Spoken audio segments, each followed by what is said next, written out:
Hello friends, स्वागत है आप सभी का हमारे चैट एप्लीकेशन के 5th वीडियो में। अभी तक हमने हमारे चैट एप्लीकेशन के मॉडल्स क्रिएट कर लिए हैं। इस वीडियो से हम हमारा एपीआई सेक्शन वाला पार्ट स्टार्ट करेंगे। तो सबसे पहले हम आगे की थोड़ी सी प्लानिंग देख लेते हैं हमारे ऐप की कि हम आगे कैसे प्रोसीड करने वाले हैं। तो सबसे पहले हम हमारे HTTP APIs क्रिएट करेंगे, फिर हम फ्रंट एंड क्रिएट करेंगे, उसके बाद हम हमारा रियल टाइम कम्युनिकेशन वाली चीज़ें करेंगे। ठीक है, मतलब वेब सॉकेट और वेब आरटीसी हम थोड़ा बाद में इम्प्लीमेंट करेंगे। ठीक, तो सबसे पहले हम क्या करेंगे, सबसे पहले हम ऑथ एपीआईज क्रिएट करेंगे, फिर डिवाइस रिलेटेड एपीआईज क्रिएट करेंगे, फिर यूज़र की प्रोफाइल रिलेटेड एपीआईज क्रिएट करेंगे। उसके बाद हम नेक्स्ट चैट सेक्शन की तरफ और यहाँ पे हम चैट की एपीआईज क्रिएट करेंगे। ठीक है, फिर हम मैसेज की एपीआईज HTTP वाली सिर्फ हम वेब सॉकेट का यूज़ अभी नहीं करेंगे, क्योंकि एक बार फ्रंट एंड अगर बन गया फिर टेस्टिंग करने में ज़्यादा ही ईजी रहेगा हमें।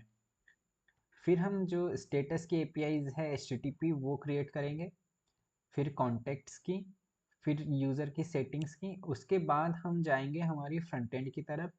फिर हम इतना फ्रंट एंड क्रिएट करेंगे जितना हमको नीडेड है, जितना हमको रियल टाइम मैसेजिंग के लिए नीडेड है। ठीक है, फिर उसके बाद हम सॉकेट डॉट आईओ और वेब आरटीसी को इंट्रोड्यूस करेंगे। ठीक, फिर पुश नोटिफिकेशन के लिए हम यूज़ करेंगे फायरबेस का।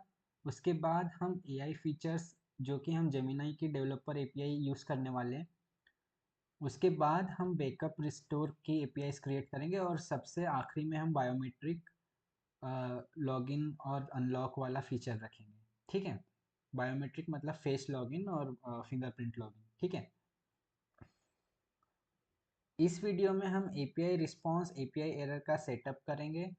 उसके बाद हम रजिस्टर एपीआई, उसके बाद हम ऑथ एपीआईज क्रिएट करेंगे और ओटीपी, फिर वेरीफाई ओटीपी, फिर login, log out, forget password,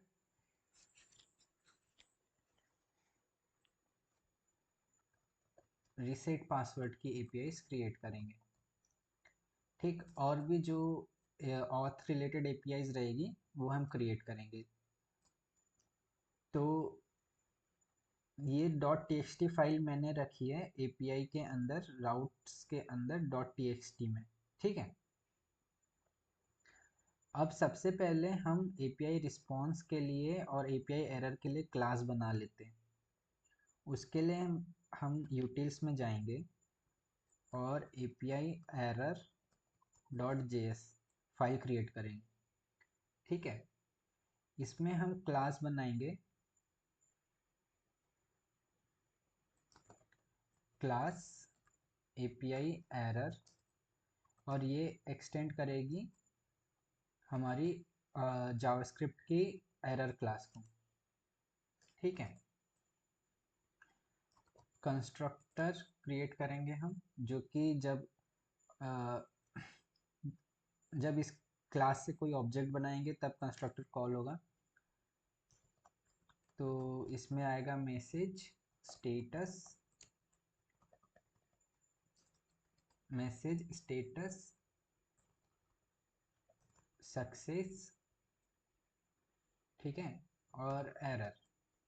success by default false रहेगा, क्योंकि एरर है तो सक्सेस फॉल्स ही रहेगी, और एरर को डिफ़ॉल्ट हम एम्प्टी रख देते हैं। स्टेटस और मैसेज। ठीक है, जब भी हम सुपर कीवर्ड लिखते हैं तो इसका मतलब होता है कि ये वाला, इससे बनने वाला ऑब्जेक्ट एरर क्लास के कंस्ट्रक्टर को, मतलब पेरेंट क्लास के कंस्ट्रक्टर को कॉल करेगा। ठीक है, फिर दिस डॉट स्टेटस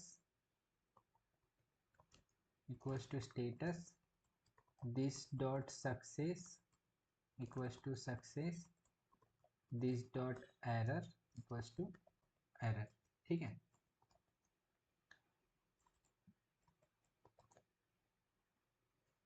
और एक स्टैक भी रख लेते हैं, एरर स्टैक आता है ना, इसको एम्प्टी रखते हैं। अगर मतलब इफ स्टैक अवेलेबल है तो this dot stack to stack, ठीक है। और अगर नहीं है तो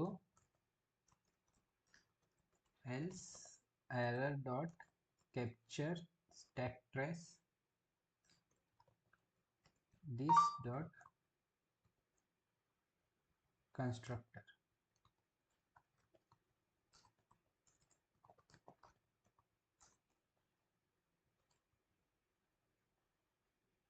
इस लाइन का मतलब क्या है, अगर स्टैक दिया है तो स्टैक फील्ड में हम जो भी स्टैक प्रोवाइड किया है वो जाएगा, और अगर स्टैक नहीं दिया है तो ये ऑटोमेटिकली स्टैक को क्रिएट कर लेगा, ठीक है। तो ये हमारी हो गई एरर क्लास। इसको हम एक्सपोर्ट कर देते हैं, एक्सपोर्ट डिफ़ॉल्ट एपीआई एरर। अब इसका यूज़ कैसे करेंगे हम, जब एपीआई क्रिएट करेंगे ना तब देखेंगे, ठीक है। ये हो गया हमारा एपीआई एरर की क्लास। फिर हमें क्रिएट करना है एक एपीआई रिस्पॉन्स की क्लास, ठीक है। तो API response dot JS file create कर ली और हम क्लास क्रिएट करेंगे एपीआई रिस्पॉन्स, ठीक। कंस्ट्रक्टर इसमें भी आएगा मैसेज स्टेटस, ठीक है। सक्सेस, सक्सेस इसमें ट्रू आएगी क्योंकि बाय डिफ़ॉल्ट ट्रू दे देंगे, और कोई डेटा अगर है तो, और वैसे एम्प्टी डालेंगे, ठीक है, ठीक है। फिर this dot message equals to message this dot status equals to status this dot success success, और इफ डेटा तो this dot data equals to data, ठीक है। और ये बन गई हमारी रिस्पॉन्स की क्लास, ठीक। अब इसका जब यूज़ करेंगे तब हम देखेंगे कैसे यूज़ करना है, ठीक है।